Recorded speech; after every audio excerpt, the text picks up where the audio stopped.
Welcome to Speed Talk Live, which really isn't live, but a poorly produced podcast where we talk about NASCAR and all things racing. And occasionally, we have a special guest or two when we can get him to show up. Sit down, strap in, hold on tight. Speed Talk Live is on the air. Pace car is 10. Green flag, green flag, green flag. Go, go, go, go. Welcome, everybody. It's another week here. I'm Greg Engel, and with me, as always, from merry old England, Owen Johnson. How are you, my friend? Doing great, Greg. How are you? Good, good. Look, before we dive into this, have you seen Princess Kate walking around London? I have not. I feel like if I have, I could sell those photos. Yeah, you could. That's what I was going to say. We can make a mint, man, because, I obviously would expect a cut. But, they were talking about she photoshopped some photos and some whole crap was going on. And then I guess there was another photo that appeared later with the Queen that allegedly Princess Kate photoshopped. I got nothing to know about that, no knowledge of that. But allegedly, Kate did Photoshop all the grandchildren in with the Queen, and the poor Queen never really sat with all those grandchildren. I don't know what it is, but I don't know. Maybe Kate's a fan. I don't know, but maybe Kate is a fan of NASCAR. Maybe not. But I just kind of find it really weird, this obsession we have with the royal family in England. I mean, who cares? Well, obviously we do. I mean, I get it in some ways. Queen Elizabeth II was a great monarch. She did a lot of great stuff in the world. And then I'm a huge fan of Prince Harry, only because I'm a veteran. He's a veteran. He has the Invictus Games, which if you've never checked that out, it's for wounded warriors specifically. And it's like an Olympics for wounded warriors. I'm a big fan of that, big supporter of that. I'm also a huge fan of Meghan Markle. She's a beautiful woman, great talented actress, and I'm happy for them. They live out in Santa Barbara, California, which I've been to, and I love Santa Barbara.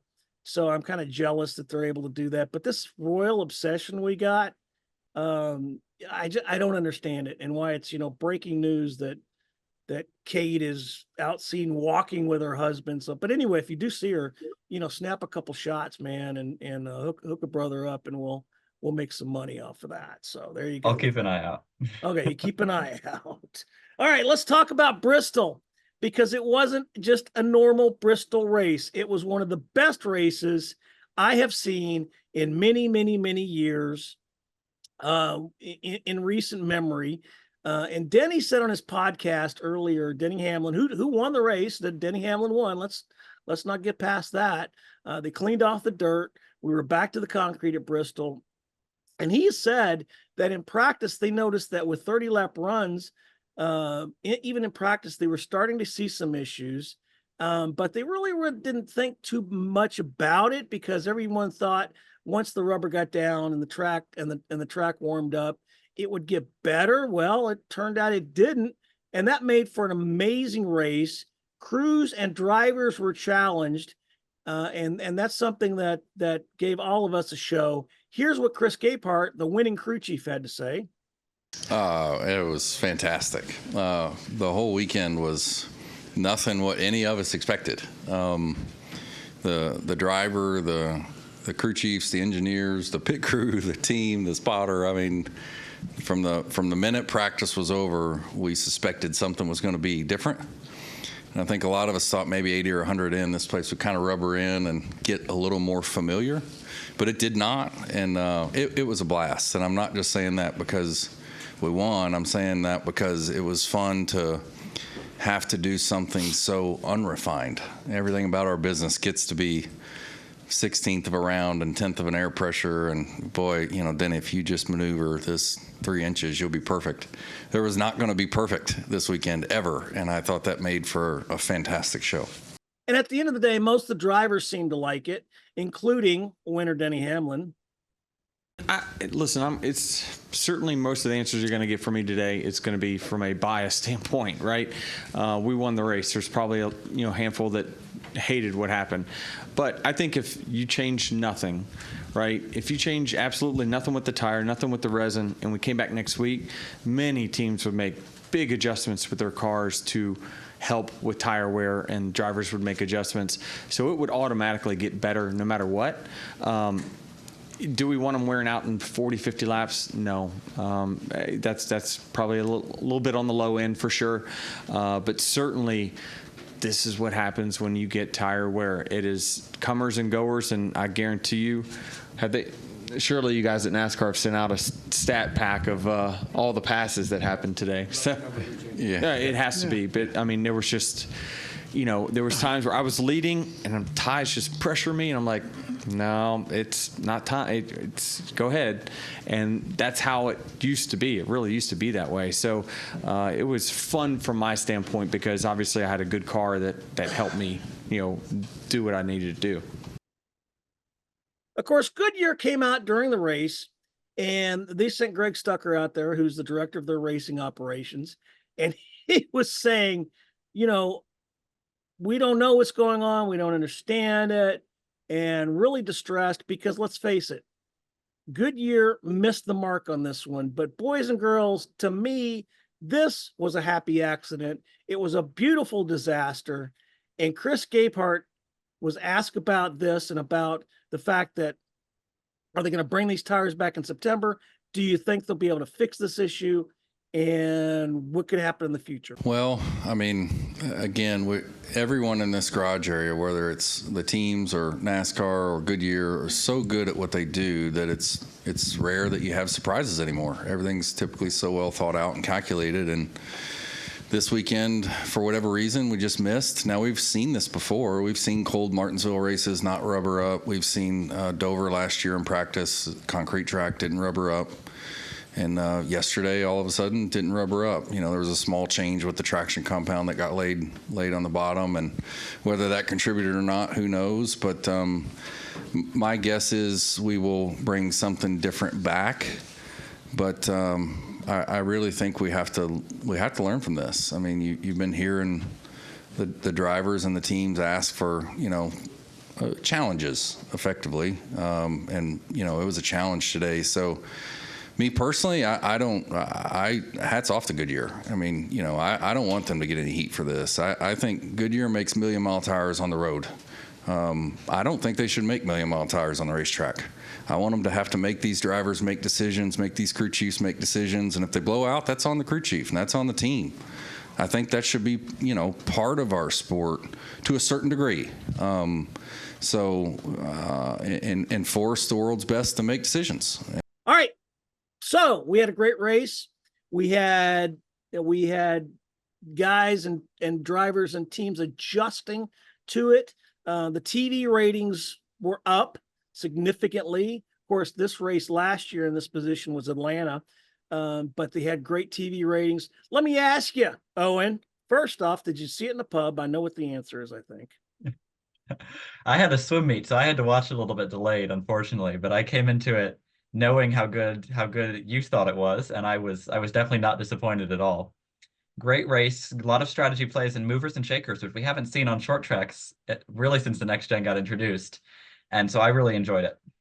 I think it was a great race, and it harkened back to the races of old when as Chris Gabehart talked about, they go by degrees, and the engineers get in there and 3 inches this way or that way, and all that was out the window. And they just had to go old school. And I really, really hope that NASCAR doesn't react too much, and Goodyear doesn't react too much to this. And, Bob Pockris, Fox Sports reporter, brought up a good point. Hopefully it's not going to be that bad in September, because this will be a playoff race when they come back here in September. And it would be a shame to see someone blow a tire at there or something and screw up their entire hope of a playoff run there at Bristol. So we'll see. I don't think it will be the issues that we had, but you know what? The thing is, now they've got a notebook, right? So when they do come back in here in September, they will know what to expect. and know how to react to it, because everybody's going to be queuing off, especially the Joe Gibbs racing teams, because Ty Gibbs was up there. Martin Truex Jr. was chasing down Hamlin for the lead late in the race. Ty Gibbs led the second most laps, swept the stages. So the Joe Gibbs team had it figured out. So they'll be the ones to clue off of when we come back in here in September. And Joe Gibbs had it down at Phoenix last week, so they clearly have something on the short tracks. But I do think there was, as you say, a lot of driver talent on display, and we saw Brad Keselowski running well. Yep. And so a lot of other drivers. John Hunter Nemechek, a rookie in a Toyota. All right. So we had a great race. We had guys and drivers and teams adjusting to it. The TV ratings were up significantly. Of course, this race last year in this position was Atlanta, but they had great TV ratings. Let me ask you, Owen, first off, did you see it in the pub? I know what the answer is, I think. I had a swim meet, so I had to watch it a little bit delayed, unfortunately, but I came into it knowing how good you thought it was, and I was definitely not disappointed at all. Great race, a lot of strategy plays and movers and shakers, which we haven't seen on short tracks really since the next gen got introduced. And so I really enjoyed it. I think it was a great race.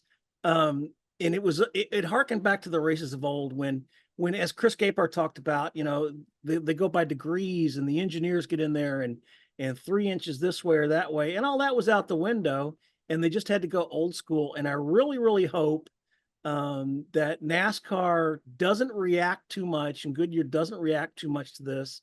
And, Bob Pockris, Fox Sports reporter, brought up a good point.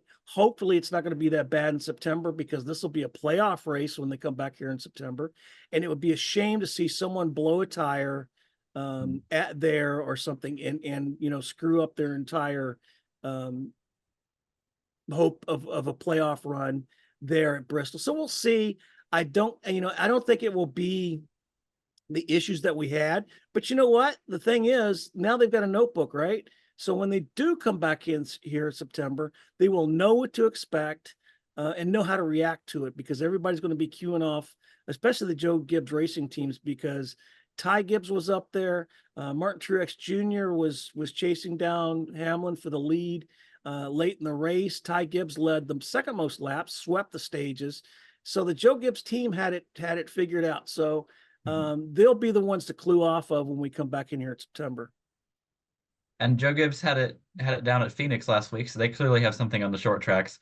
But I do think there was, as you say, a lot of driver talent on display, and we saw Brad Keselowski running well. Yep. And so a lot of other drivers. John Hunter Nemechek, a rookie in a Toyota, was running well too. So I think there was a lot of driver talent on display, not just the teams, although obviously Gibbs got it down. So, and I agree. I just, like I said, I hope NASCAR and Goodyear don't react too much. And when they come back in here in September, they have a tire. I'd like to find a happy medium where maybe, because they used PJ1 in September, and then they used a different traction compound this time around. And I think, and somebody else pointed out that the temperatures here, as opposed to September, because Goodyear admitted they didn't know what happened, because they brought the same tire they had in September, but the biggest differences was they didn't use the PJ1. But something that I think Reed Spencer with the NASCAR Wire Service pointed out, the temperature was 10 to 15 degrees less on Sunday than it was in September. So who knows? That could have been a factor, may not have been a factor. It could be that we'll have the same kind of racing in September that we had the previous September, or we'll have something that's a happy medium. I mean, come on, 54 lead changes, which was a record. Not only just at Bristol, but in all of NASCAR short track. So you have that short track package like we had at Sunday. And, NASCAR's been tweaking these short track packages, and they tested them at Phoenix and all that. And it's going to be interesting to see if maybe they could start to say, hey, maybe we just need to start less on the car and more on the tire. Maybe that's the key to these short track packages. Well, I think one thing to keep in mind is Bristol did not use the short track package. Bristol used the same package they're running on the intermediates because of the high banks. So the next time we're going to see this specific package is going to be at Dover. And so I'm very much looking forward to that race to see how the tires are going to react, if Goodyear brings the same type of tire, or if we get the same racing we saw last year. But the other short tracks are going to be a test as well, but it's going to be a different package than we saw at Bristol. And speaking of the other short tracks, you're going to be back here stateside. You're going to be at Martinsville. And I know that because they called me today to confirm that. Just good to know. yeah. So you're in like Flynn, man. My one assignment for you when you get to Martinsville will be to give an honest, an opinion and an in-depth feature on the Martinsville hot dog. Because that's like famous there. I'm not a big fan of them, but they're cheap. So anyway, you will be at Martinsville. And thanks for reminding me. I was thinking the short track package was at Bristol. You're right. It's not. It's an intermediate package. But I think the point there is whether it's the short track package, the intermediate package, I think NASCAR's attention may have, they may have a light bulb come on, and it may be that they're going to start looking at those tires. So we'll see coming in the future. They're doing some more tire testing at North Wilkesboro today. Today's Wednesday, so I know they did that with the new pavement, which looks spectacular. I can't wait to get there in May for the All-Star race. I'll be there for that. So we'll look forward to that. So they're doing some tire testing today at North Wilkesboro. I wonder if they're going to be looking at that, looking at the tires going forward in the future. Absolutely. I personally hope they do. I thought that was a great race, and I'd like to see it again. Yep. All right. So next up. Why, you little maggot! You make me want to vomit! All right. We got some rants this week. And one of the things that Jeff Gluck does, and I've known Jeff Gluck since he was a wee little lad, newspaper reporter for a local paper in North Carolina. And now he's big time. He's all that. He runs a poll every week. How did you like the race? And obviously we all of us liked the race, but there was like just over 10% of the people that voted no. And I cannot figure out for the life of me why just over 10% of the people didn't like Bristol. The only thing I could think is they're diehard I hate Denny fans. Or I hate, I love Kyle Larson and he should have won. I don't get it. Why you would say no, but I think it just goes to the emotionality of some NASCAR fans who vote with their heart and don't vote with with any kind of common sense. But I'm sure did you see the poll? Did you vote? Because I voted yes. I'm not going to lie. I voted yes as well. But I think as we saw with the Atlanta poll, there's never going to be a race that makes every NASCAR fan happy. That's what we love about our fan base, to be fair. Always some contradicting opinions. But I think there are some valid things to critique about the race. The tires weren't perfect. There was probably too much fall off, and they didn't have practice, which meant that teams weren't really able to get the most out of the cars. And there are some fans who don't like watching a race where drivers aren't able to push the entire race. I think that's valid, but I think it was a good race, and I think personally it definitely outweighs any of the negatives. But I think you're never going to get a race that gets 100% of NASCAR fans happy. So yeah, and they did have limited practice. They had 2 20-minute practice sessions, so there was that. And that's how they knew about the 30 laps. But yeah, I agree. I think you're right. I think some people wanted them to push all the way, and I don't know which driver it was, but one of the drivers talked about, sometimes it's in our hands and we can't go all out. And you're looking for 3 1,000ths of a second per lap because you're trying to keep up with the pack. And sometimes it is better to put it back in the hands of the drivers. And I agree with you. I think that putting it back in the hands of the drivers like that, regardless of whether they're not doing the full speed or anything, I think it's all about pushing the envelope, whatever the envelope is. And I think they were doing that given the tires and everything. So yeah, I agree with you. I think some people were complaining about the fact that these guys weren't pushing, or weren't going fast. So that's what I think. And I agree with you, I think, but I think, NASCAR fans, and you're right, our fan base is fantastic. But I think these are some of the type of people that if they won the lottery, they would complain about having to pay taxes, right? You won $1 million, you got to pay, $100,000 tax or whatever. You still got $900,000. But all right. And my other rant this week, and maybe you've noticed this floating around the universe, We talked last week about the difference between content creators and reporters and the difference in that. One thing is because I style myself as an old school reporter, I started in newspapers, and there are times when you ask drivers questions about things, and there's times when you don't ask drivers about certain things. If I'm tracking down a driver for a feature story about a new sponsor or something, I'm certainly not going to go up to him after he gets out of the race car, right as he gets out of the race car, and ask him the question I'm trying to track him down for all weekend. I couldn't get to him. I've had a driver actually tell me that before, where he got out of the car and said, "Hey, didn't you have a question about my sponsor or something?" I'm like, "Dude, you just got out of the car." Because to me, when these guys get out of the car, they got the adrenaline dump, right? Mm-hmm. And it's still flowing 110 miles an hour.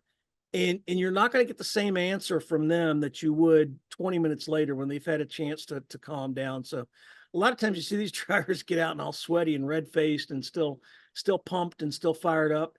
And you ask them a question, and we get the emotions. I'm not a big fan of that, just because they're all going to say the same thing. My race sucked, or it was great.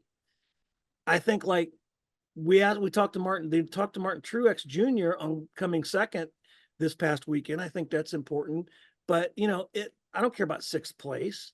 Unless that person led the most laps or something. Maybe Ty Gibbs, for instance, in this week.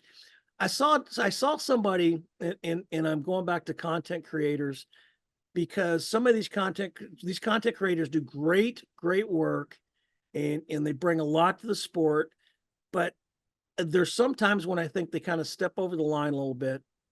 And I saw somebody confront Ryan Blaney after the race, and they were talking to him about how his race went, and and he was talking, and he wasn't happy because he didn't do well. He had some issues. So obviously he was one of the few drivers that didn't like what happened this weekend. So there he was, having to face that, and he wasn't too happy about that. And then one of the younger people, who I consider to be more of a content creator than a reporter, asked him a question about a feud he had a couple weeks ago with another driver. And I loved Ryan Blaney's answer, because he turned to him and said, that's a dumb question. I'm done answering that question. I'm sure as hell I'm not going to answer that question right here on pit road right after the race. And he walked away. And I was like, bravo, Ryan.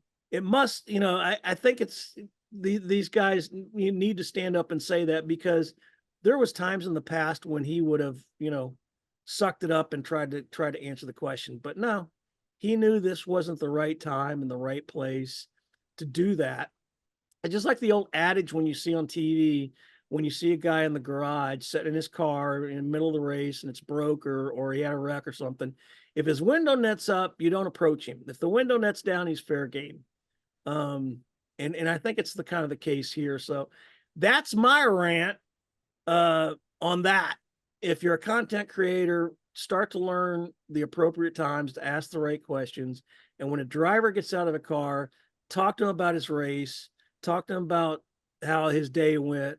If you have another something you want to ask him, get a hold of the PR, meet him somewhere, do a phone call, something else. But it really makes everybody look dumb when you're trying to do that and you're getting that kind of response, which obviously is going to end up on the internet, because that's how social media is.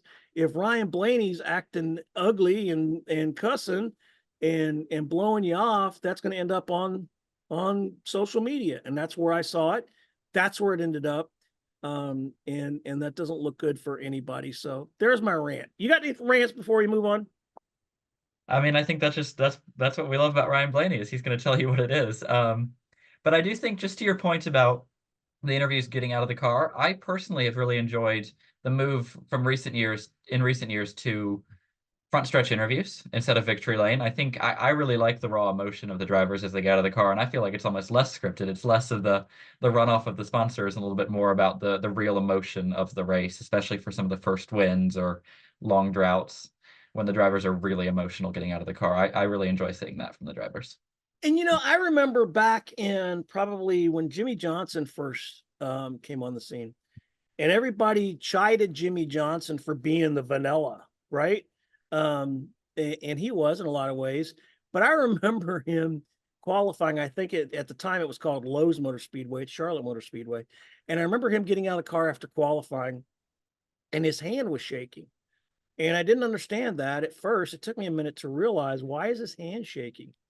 And where have I seen that before? And I realized that I had seen it because when I was in the military and I would jump out of perfectly good airplanes, which I only did because I got paid for it, you would have these adrenaline dumps, right? You get done, you land, everything's fine, you're wrapping up your chute. And if you stand there, you'll notice, your hands shaking, right? And it's the adrenaline dump. And Jimmy was so polished despite that. And he was one of the experts at that kind of polished kind of thing where he could temper his emotions. But on the edge, you could see that he was still pumped and he was still having the adrenaline dump. And he became such an expert at doing that. So yeah, I see what you're saying. And I agree with you. We need to get that raw emotion. But sometimes drivers need to realize that what they're saying when they get out of the car is not going to be the same thing as they'll say 20 minutes from, after the fact, or 30 minutes or whatever. So yeah, we'll see. And we'll see what happens this week. And speaking of this week, heading to the Circuit of Americas, the first road course race of the year. There's a new restart zone. And I talked earlier to Austin Cindric. Last few weeks for him have been a mess. He was 29th at the Daytona 500, which he won a couple years ago, 36th, 31st, or 36 at Atlanta, or it was 29th, 30. He was at 29th at Atlanta, then 36th, 31st at Bristol. And I talked to Austin Cindric because I'll tell you, I have some good feelings about him coming to COTA. He's got to have some confidence coming there and actually kind of looking forward to it. I mean, this season obviously hasn't been what you've hoped for so far. I mean, it's early and you got a long time to turn it around. When do you start looking at COTA, knowing that you're always ran strong there? And you just mentioned it with the next gen car. When do you start looking forward to COTA as kind of a relief kind of race, knowing that you're probably going to do pretty well there? Yeah, it's funny because 2 weeks ago, I would have gotten the same questions from a lot of folks saying, "Oh, how great your start of the season has gone," and now 2 weeks later, it's you're in a rut. It's so easy to react to that kind of stuff. It's a pretty long game here, so I feel like I have to defend that in a moment that it's a long season, and yeah, the last 2 weeks have been wildly out of the control of what I feel like our race team's capable of in a few different ways. So, but as far as COTA stacks up for me, yeah, it's no matter how you cut it, it's been a racetrack that I've been able to be competitive at and lead laps every time I've been there in a Cup car. So I can't.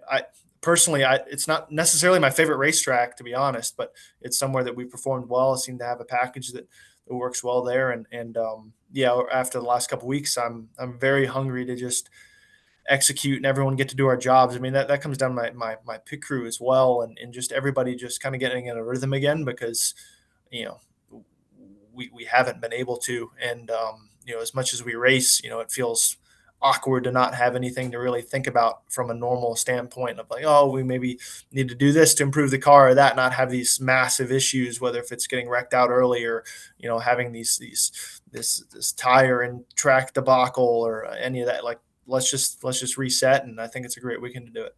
And it will be a long season, and you've got a lot of great opportunities ahead. And have fun this weekend. You're my pick. I appreciate it, my friend. I appreciate it. Thank you.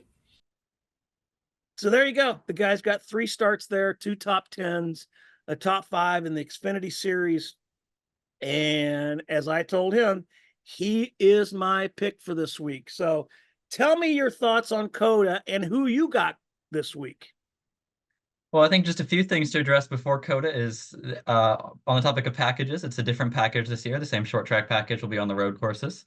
So that'll be something to watch for. The restart zone is also, last year at COTA had some crazy restarts, bumping and banging. Some people hated it, some people loved it, but they're trying to get rid of it, I think, to an extent, because these cars are just so tough that, you can kind of bump and bang more than you ever have in the past.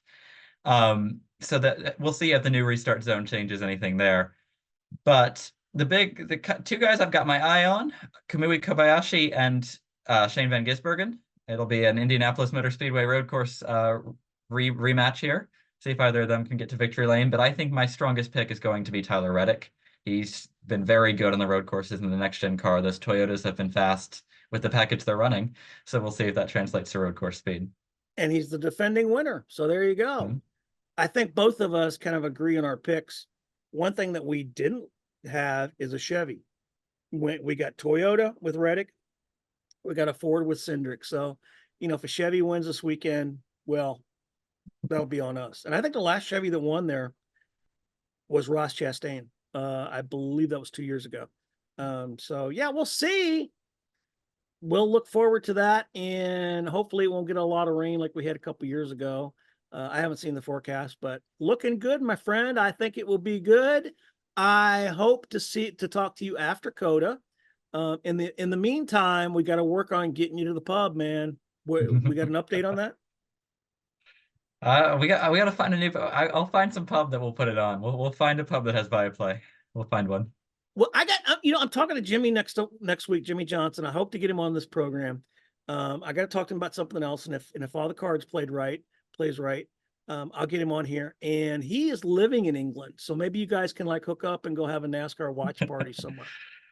You know what? If he's willing, I'm down anytime. There you go. Okay, that's on my bucket list now, is to get you guys together. So I'll talk to Jimmy Johnson. Should be on the program next week if it all works out. If not, I'll let you know. Owen, thank you, my friend. I appreciate it. Thank you, Greg. Always great to be on. Yep, and we'll have Owen at Martinsville in a couple weeks, back stateside, back on home soil. In the meantime, he's going to be not only hunting for a pub for a watch party, he's also going to be looking for Princess Kate, take some pictures so him and I can retire. Thanks, everybody. We'll see you next time. Bye.